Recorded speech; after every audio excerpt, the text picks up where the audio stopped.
Now I needed,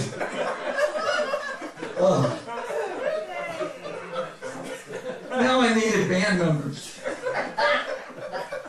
Fellow musicians who shared the same dream and goal that I had. The same dream and goal that every guy who gets into the music business has. To get girls.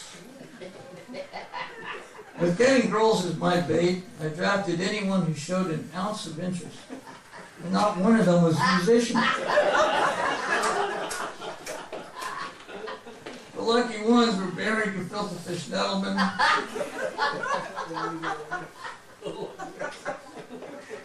Michael Mickey Tuck, who later in life became a psychotherapist, no doubt inspired by me, and Big Simon Heidler, the biggest, toughest kid in the neighborhood.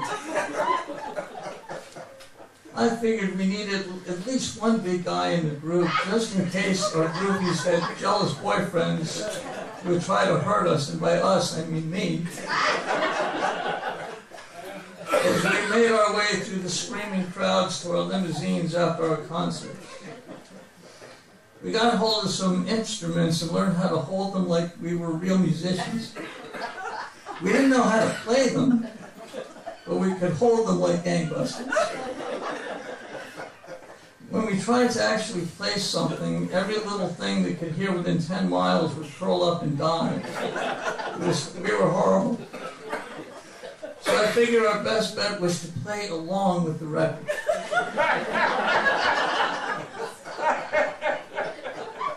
At least that way we would sound decent. Next, we needed an audience of swooning fans, preferably female, that would adore us and beg to touch us, to play for. But to make all this happen, we needed a manager, someone who could guide us into musical history. When word spread through Merrick Demonstration School that Matzo Man had traded in his tights for some drums and was looking for a manager, only one person showed tremendous interest. A prepubescent swindler who could sell swimming lessons to fish, Ricky Friedman. Ricky Friedman was a fellow Jewish kid with balls so big they rivaled my own. He explained to me that at the age of 10, he was already a financial wizard. This interested me because the 25 cents a week I was getting for my allowance wasn't keeping up with the ever-increasing rate of inflation and the cost of living.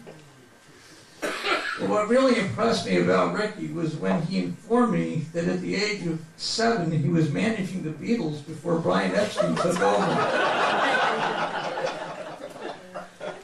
He told me that he had Brian take over for him so he could pursue other things, like his elementary school education.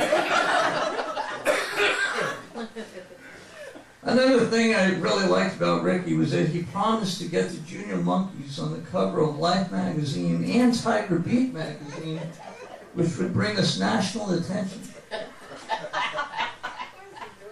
Tiger Beat had just come out the previous year and was a fan magazine aimed at preteen girls. Our hope was that those older chicks would dig us.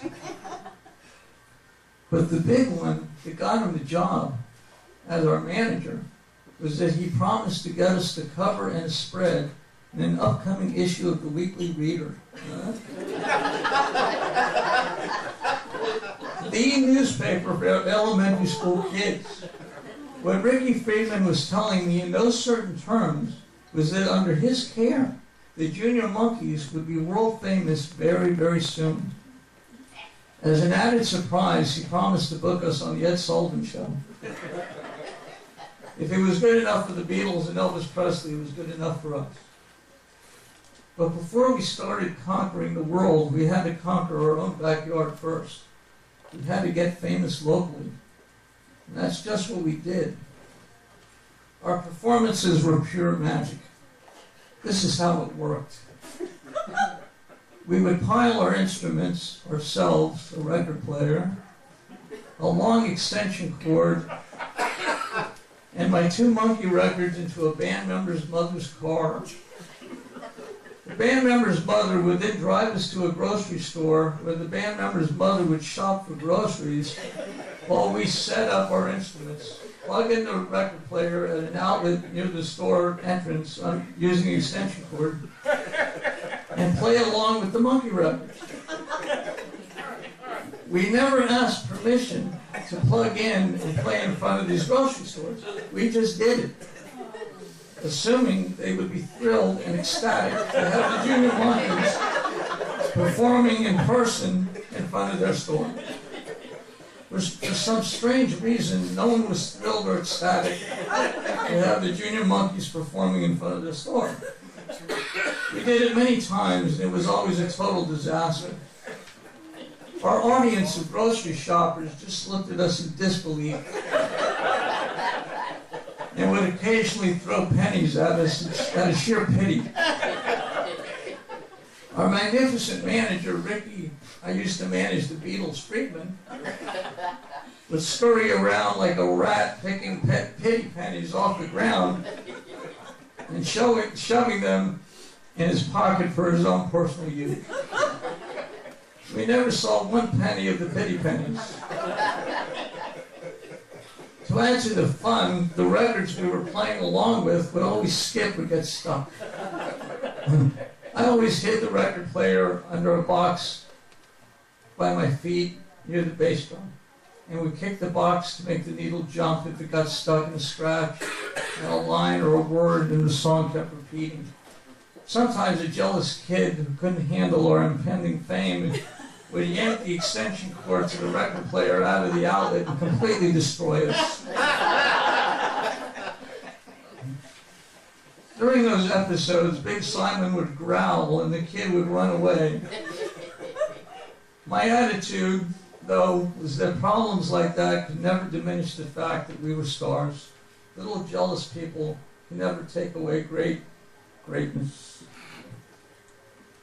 When we took breaks, ladies and gentlemen, the Junior Monkees will return after this brief intermission. We would strut up and down the aisles in the grocery store in our Nehru jackets, bell-bottom pants, and love beads, eating whatever we wanted to eat. We felt we were entitled. I mean, we were bringing in the crowds. Never mind that they were shopping for food. That was just a coincidence. They really came to see the Junior Monkees perform. Another coincidence is that every time we would take our break and start scarfing down food, it was always the exact same time that the manager of the grocery store would threaten to call the police if we didn't quickly remove ourselves from the premises. Funny how that works. But it's the musician's life. You live it or you lose it. Okay. Here we go, John.